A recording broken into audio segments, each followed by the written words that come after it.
ಮಂಡ್ಯ ಲೋಕ ಗೆಲ್ಲಲು ದಳಪತಿಯಿಂದ ನಿವೃತ್ತಿ ಅಸ್ತ್ರ. ಕಾಂಗ್ರೆಸ್ ಪ್ರಣಾಳಿಕೆ ಬಿಡುಗಡೆ ಬೆನ್ನಲ್ಲೇ ದಳಪತಿಗಳು ಅಲರ್ಟ್ ಆಗಿದ್ದಾರೆ. ಮಂಡ್ಯ ಜಿಲ್ಲೆಯಾದ್ಯಂತ ದಳಪತಿ ಭಾವನಾತ್ಮಕ ಮತಬೇಟೆಯನ್ನ ಆರಂಭಿಸಿದ್ದಾರೆ. ಕಾವೇರಿ ಮೇಕೆದಾಟು ಅಸ್ತ್ರವನ್ನ ಪ್ರಯೋಗಿಸಿ ಕೈಗೆ ಕೌಂಟರ್ನ ಕೊಡ್ತಾ ಇದ್ದಾರೆ. ಮೇಕೆದಾಟುಗೆ ಶಂಕುಸ್ಥಾಪನೆ ಮಾಡುತ್ತೇವೆ ಅಂತ ಮತಬೇಟೆಯನ್ನ ಆರಂಭಿಸಿದ್ದಾರೆ. ಶಂಕುಸ್ಥಾಪನೆ ಮಾಡದಿದ್ರೆ ರಾಜಕೀಯ ನಿವೃತ್ತಿ ಅಂತ ಇವತ್ತಿನ ವೇದಿಕೆಯಲ್ಲಿ ಖುದ್ದು ಕುಮಾರಸ್ವಾಮಿ ಅವರೇ ಹೇಳಿದ್ದಾರೆ.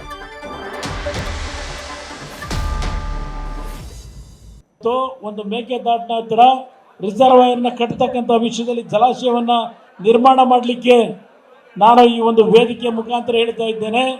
ಮುಂದಿನ 5 ವರ್ಷದ ಒಳಗೆ ನಿಮ್ಮ ಆಶೀರ್ವಾದ ಬಲದಿಂದ, ಮಂಡ್ಯ ಜಿಲ್ಲೆಯ ಜನತೆಯ ಆಶೀರ್ವಾದ ಬಲದಿಂದ ಈ ಮೇಕೆದಾಟಿಗೆ ಶಂಕುಸ್ಥಾಪನೆಯನ್ನು ನೆರವೇರಿಸ್ತಕ್ಕಂಥದ್ರಲ್ಲಿ ನಾನು ನಿಮ್ಮ ಪರವಾಗಿ ನಿಲ್ಲದೇ ಇದ್ದರೆ, ಅದರಲ್ಲಿ ಯಶಸ್ಸನ್ನು ಕಾಣದೇ ಇದ್ದರೆ ರಾಜಕೀಯದಿಂದಲೇ ಇವತ್ತು ನಿರ್ಗಮಿಸ್ತಕ್ಕಂಥ ಸವಾಲನ್ನು ಸ್ವೀಕಾರ ಮಾಡ್ತಾ ಇದ್ದೇನೆ. ಹೆಚ್ಚಿನ ಡೀಟೇಲ್ಸ್ ನಮ್ಮ ಪ್ರತಿನಿಧಿ ನಂದೀಶ್ ನೀಡ್ತಾರೆ. ನೇರ ಸಂಪರ್ಕಕ್ಕೆ ಜಾಯಿನ್ ಆಗಿದ್ದಾರೆ. ನಂದೀಶ್, ಮಂಡ್ಯ ಲೋಕಸಭಾ ಕ್ಷೇತ್ರದ ಅಖಾಡದಲ್ಲಿ ಭಾವನಾತ್ಮಕವಾದಂತಹ ವಿಚಾರಗಳ ಪ್ರಸ್ತಾಪ, ಮತ್ತೊಂದು ಕಡೆ ನೀರಾವರಿ ವಿಚಾರಗಳ ಪ್ರಸ್ತಾಪ, ಇನ್ನೊಂದು ಕಡೆ ನಿವೃತ್ತಿ ಅಸ್ತ್ರವನ್ನ ಕೂಡ ಹೂಡಿದ್ದಾರೆ ಕುಮಾರಸ್ವಾಮಿ. ಇವತ್ತಿನ ಸಮಾವೇಶದಲ್ಲಿ ಕುಮಾರಸ್ವಾಮಿ ಅವರು ಆಡಿದಂಥ ಮಾತಿನ ಅರ್ಥವನ್ನ ವಿವರಿಸೋದಾದ್ರೆ ನಂದೀಶ್. ಖಂಡಿತ ಮಧುಸೂದನ್, ಈ ಬಾರಿ ಮಂಡ್ಯದಲ್ಲಿ ಏನು ಮೈತ್ರಿ ಅಭ್ಯರ್ಥಿ ಕುಮಾರಸ್ವಾಮಿ ಅವರನ್ನು ಗೆಲುವನ್ನು ಸಾಧಿಸಬೇಕು ಮತ್ತು JDS ಮತ್ತೆ ತನ್ನ ಪಾರುಪತ್ಯವನ್ನು ಸಾಧಿಸಬೇಕು ಎಂಬ ನಿಟ್ಟಿನಲ್ಲಿ ಪಣವನ್ನು ತೊಟ್ಟಿರುವಂಥದ್ದು. ಆ ನಿಟ್ಟಿನಲ್ಲಿ ಮೈತ್ರಿ ಅಭ್ಯರ್ಥಿಯಾಗಿರುವಂತಹ ಮಾಜಿ CM HD ಕುಮಾರಸ್ವಾಮಿ ಅವರು ಈಗಾಗಲೇ ಮಂಡ್ಯ ಲೋಕಸಭಾ ಕ್ಷೇತ್ರದಾದ್ಯಂತ ಪ್ರಚಾರವನ್ನು ಮಾಡ್ತಾ ಇದ್ದಾರೆ. ಇವತ್ತು ನಾಗಮಂಗಲದಲ್ಲಿ ಬೃಹತ್ ಸಮಾವೇಶವನ್ನು ಕೂಡ ಆಯೋಜನೆ ಮಾಡಲಾಗಿತ್ತು. ಈ ಒಂದು ಸಮಾವೇಶ ಬಹಳಷ್ಟು ಕುತೂಹಲವನ್ನು ಮೂಡಿಸಿತ್ತು. ಯಾಕೆ ಅಂತಂದರೆ ಇಲ್ಲಿ ಕೃಷಿ ಸಚಿವ ಚಲರಾಯಸ್ವಾಮಿ ಏನಿದ್ದಾರೆ ಅವರ ತವರು ಕ್ಷೇತ್ರ ಆಗಿರುವಂಥದ್ದು. ಆ ನಿಟ್ಟಿನಲ್ಲಿ ಇವತ್ತಿನ ಭಾಷಣದುದ್ದಕ್ಕೂ ಕೂಡ ಭಾವನಾತ್ಮಕವಾಗಿ ಕುಮಾರಸ್ವಾಮಿ ಅವರು ಕೂಡ ಮಾತನಾಡಿದ್ರು. ಅಂದರೆ ಏಕಾಏಕಿ ಒಂದು ವಿಚಾರಗಳನ್ನ ಹೇಳ್ಕೊಂಡು ಭಾವುಕರಾದಂತಹ ಒಂದು ಘಟನೆಯೂ ಕೂಡ ನಡೀತು. ಅಂದರೆ ಒಂದು ಕಡೆ ಸಿದ್ದರಾಮಯ್ಯನವರನ್ನ ಒಂದು ವಾಗ್ದಾಳಿ ನಡೆಸುವಂಥ ಕೆಲಸವನ್ನ ಮಾಡಿದ್ರು, ಮತ್ತೊಂದು ಕಡೆ DK ಶಿವಕುಮಾರ್ ಅವರ ವಿರುದ್ಧವೂ ಕೂಡ ಹರಿಯಾಯಿದ್ರು.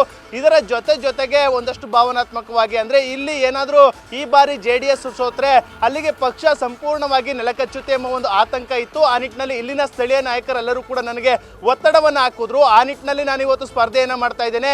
ನೀವು ಹಾಲನ್ನಾದರೂ ಕೊಡಿ, ವಿಷವನ್ನಾದರೂ ಕೊಡಿ, ನಾನು ಸಮಚಿತ್ತದಿಂದ ಎಲ್ಲವನ್ನು ಕೂಡ ಸ್ವೀಕರಿಸ್ತೀನಿ ಎನ್ನುವ ಮೂಲಕ ಒಂದಷ್ಟು ಭಾವನಾತ್ಮಕವಾಗಿ ಮಾತುಗಳನ್ನು ಆಡಿದ್ರು. ಅದಾದ ಬಳಿಕ ಒಂದಷ್ಟು ಕಾಂಗ್ರೆಸ್ ನಾಯಕರ ವಿರುದ್ಧವೂ ಕೂಡ ಹರಿಯಾಯುವಂಥ ಕೆಲಸವನ್ನು ಮಾಡಿದ್ರು. ಆ ಮೂಲಕ ಒಟ್ಟಾರೆ ಮಂಡ್ಯ ಜಿಲ್ಲೆಯಲ್ಲಿ ಭಾವನಾತ್ಮಕವಾಗಿ ಮತಗಳನ್ನು ಗಳಿಸುವ ನಿಟ್ಟಿನಲ್ಲಿ ಇವತ್ತು ಮತಬೇಟೆಯನ್ನು ಮಾಜಿ CM HD ಕುಮಾರಸ್ವಾಮಿ ಅವರು ಕೂಡ ಮಾಡಿರುವಂಥದ್ದು. ಅದರ ಜೊತೆಗೆ ಇದೀಗ ಹೊಸ ಅಸ್ತ್ರವನ್ನು ಕುಮಾರಸ್ವಾಮಿ ಅವರು ಕೂಡ ಬಳಸ್ತಾ ಇರುವಂಥದ್ದು. ಏನು ಈ ಒಂದು ಮಂಡ್ಯ ಜಿಲ್ಲೆಗೆ ಒಂದು ಬೇರೆ ಒಂದು ಪ್ಯಾಕೇಜನ್ನು ನೀಡುವ ನಿಟ್ಟಿನಲ್ಲಿ ಒಂದು ಪ್ರಣಾಳಿಕೆಯನ್ನು ಕಾಂಗ್ರೆಸ್ ನಾಯಕರು ಬಿಟ್ಟಿದ್ರು. ಆ ಮೂಲಕ ಮೈತ್ರಿ ನಾಯಕರಿಗೆ ಒಂದು ಟಕ್ಕರನ್ನು ಕೊಟ್ಟಿದ್ರು. ಅದಕ್ಕೆ ಕೌಂಟರ್ ಕೊಡುವಂಥ ಕೆಲಸವನ್ನು ಇದೀಗ ಮಾಜಿ CM HD ಕುಮಾರಸ್ವಾಮಿ ಅವರು ಕೂಡ ಮಾಡಿರುವಂಥದ್ದು.